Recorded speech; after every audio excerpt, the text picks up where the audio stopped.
little glimpse of it is that we're in the High Holy Days right now, according to the Jewish calendar. Now, this is a little bit grievous that when the Jews had to leave Israel, they couldn't watch the harvest anymore in Israel. So the times got off in their calendar. So it's an estimated calendar. The modern day Jewish calendar is an estimate of the time. There's a little more accurate calendars, and no one knows, which one to adopt. So we're just not going to get hung up on that right now. But the estimated time right now is, I think, the year 5769, which is significant. We'll talk about it later. But we're in these High Holy Days, and we're coming up on the Feast of Sukkot. October 13th is the Feast of Sukkot. And this is just a little tidbit of what we miss in the Gentile church when we don't understand the roots of Israel.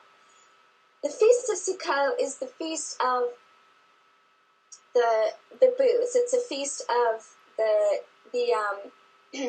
when they were in the temporary dwellings, when they had left Egypt before they got to the Promised Land. So it's kind of like where we are.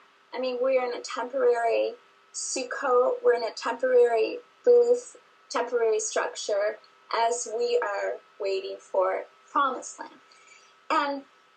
But what's significant is there was a ceremony called the pouring of the water, the Hamayam.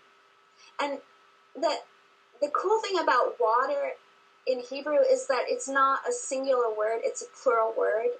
It's the ma'im is really, I think, how you pronounce it. And, all you Hebrew people can correct me. It's such a cool word because it's the waters.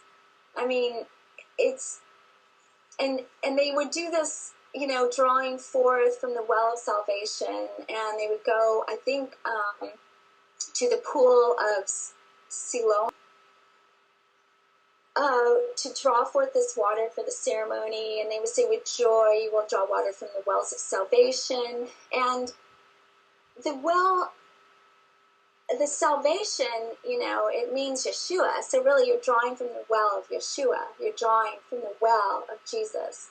And that's so cool in itself. But on the last day of the feast, and it says this in John 7:38, the last day of the Feast of Sukkot, which is called the Hashanah, let's see, hold on. I can't find it. But it's the last day of the feast.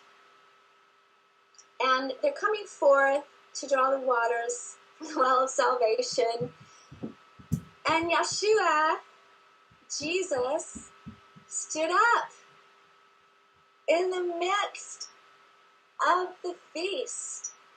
And he said, I am the living waters. And if you believe in me, you will have living waters pouring from your belly. Pouring from your belly. If you're thirsty, let him drink. Actually, so they're drinking of the Lord. He said, if you're thirsty, come and drink. And I will give you living waters that pour through your belly. Now all the Jews knew exactly what he was saying. He just stood up and said, I am the well of salvation. I am the well of salvation. I'm the well. Draw from me. That's what he said. Do you think that astounded the crowd? Yes. I wish so much when I was 6 years old I could have heard those words and understand what the feast was and understand what they were doing. The feast also represents the judgment that God would use about the rains, the latter rains, the rains coming in. And the feast actually hasn't been fulfilled yet. in terms of prophetically fulfilled by the Lord. It is like when the full harvest comes in, the latter rain pours out. That's when the Feast of Sukkot and the Feast of our Lord is completely fulfilled.